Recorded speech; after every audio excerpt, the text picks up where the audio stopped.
Hey everyone, Andrew here, bringing you another video review, and today we're going to be doing another DC Universe Classics review, and that will be of Black Canary. Take a look at this bad bird right here. Now, a little information about Black Canary. Black Canary's real name is Dana Lance, and she's actually the second Black Canary. Her mother was the first Black Canary, the Golden Age one. And at a very young age, as a baby, she was cursed with the canary cry. And basically what happens is whenever she screams, she shoots out sonic waves that can hurt people. Basically, be careful if she starts bitching and moaning, because you know what? You're going to get hurt.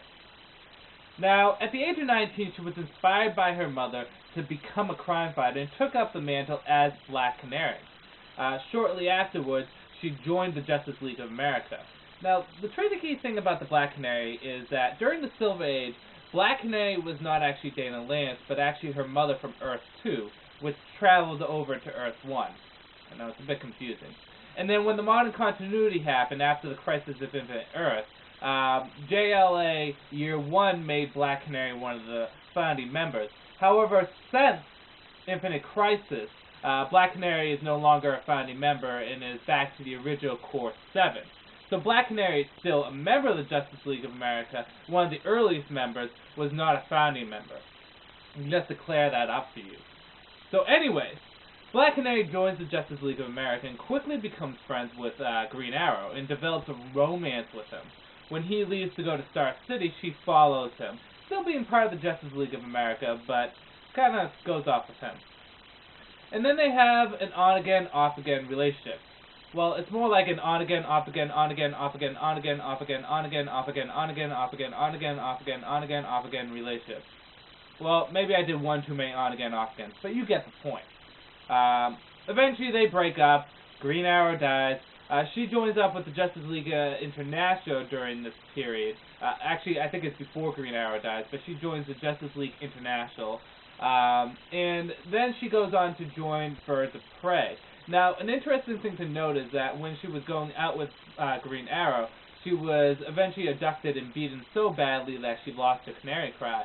However, during Birds of Prey, she was thrown into the Lazarus pit and her canary cry was restored. So now she could have started bitching and moaning all she wanted and shoot supersonic waves out. Anyways, Black Canary stays with the Birds of Prey up until the 1 year later, and she rejoins the new Justice League of America as the chairman and leader of the Justice League. Eventually afterwards, she gets back together with the Green Arrow, and they get married. And that's kind of the current situation that they have right now. They're married, and she's left the Justice League of America, because they're now doing the Justice League of America Cry for Justice series, which has a new Justice League of America. With that said, powers and ability-wise, for one thing, is her canary cry. Whenever she screams, she shoots out these sonic waves that can do considerable damage. Actually, I believe that if she screams loud enough, she can kill someone. Although I don't think it's happened, there's been reference to it. In addition to that, she is a master martial artist. She's definitely up there with the likes of, say, Nightwing. I don't think she's quite as good as Nightwing, but still exceptionally good fighter. She's been trained by several different people, even been trained by Wildcat and has some Amazon training too by Wonder Woman. Again, she's not the level of, say, Batman or Wonder Woman, but she's around the level of Nightwing. She's an excellent leader, great tactician. She can a great strategist. She can coordinate people very well. And she's an able leader when she was the leader / chairman of the Justice League of America. Overall, Black Canary is a really cool character. I like her. There is a confusion between her and her mother, because during the Silver Age, like I said, her mother was actually the Black Canary, who came over from Earth 2 to Earth 1. So, any Silver Age history of the Golden Age Black Canary is actually replaced by the Modern Age Black Canary.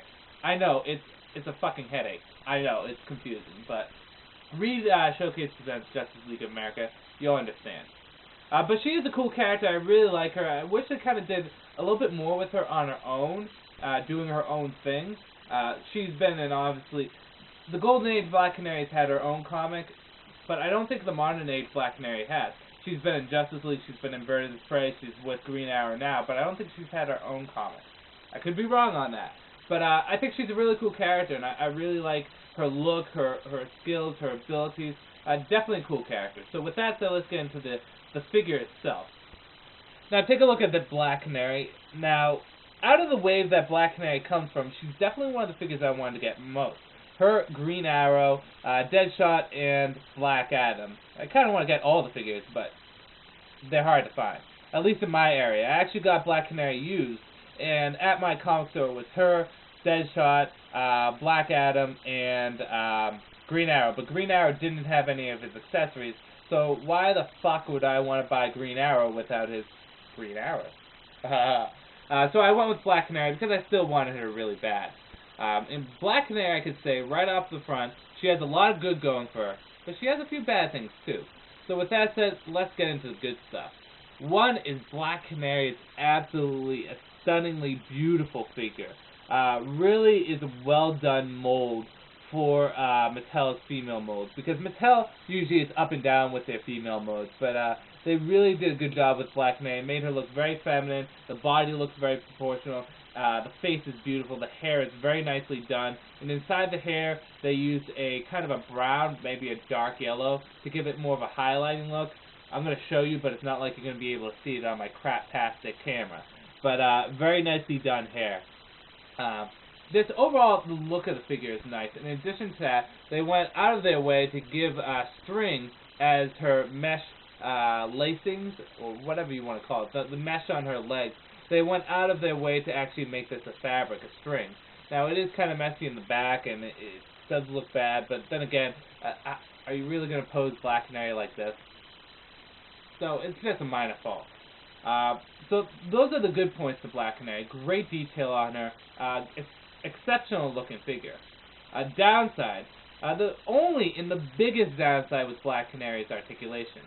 She has a standard articulation in the arms for all DC Universe Classic figures. However, the jacket does damper from bringing her arms any further up than that, but she does have a good range of movement in the arms.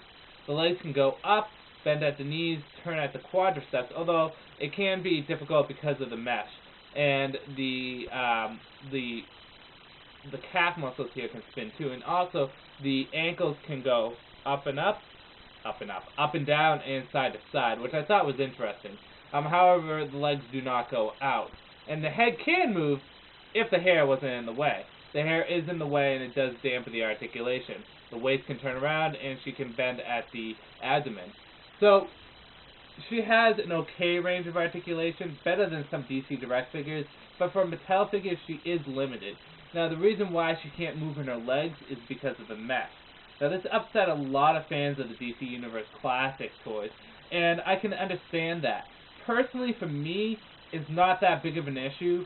I don't know why. Maybe I just like the look of the figure so much and the quality that they put in it that I can sacrifice the articulation a little bit. However, it doesn't end there. The joints here, although they're more articulated, makes it a bitch to balance the figure because she's always wobbling side to side. And then the head articulation is limited. It's really, really bad. So, on the whole, the final analysis. Black Canary, I think, is a beautiful looking figure. She really is good looking. However, she tends to be more of a DC Direct figure than a Mattel figure because she does have limited articulation. Again, more so than DC Direct, but still, the articulation is less than to be desired. Would I recommend picking her up? If you see her in the store and you have some extra cash, yeah, definitely. I think she's worth it. However, I would not go out of my way. I wouldn't search to the ends of the earth for her. She has her faults to her, and if you're a big fan of articulation, don't get me wrong, I'm a huge fan of articulation. Of course I am. But if you're a really big fan of articulation and it pisses you off when figures lack articulation, you're probably not going to like her. Again, she's a good figure. I would pick her up if you see her and you had a little extra cash, but I wouldn't go out of my way for her. So with that said, I'm going to end this review here. Black Canary, I like her as a figure, but she's not going to be for everyone. So this is Andrew saying peace out for now.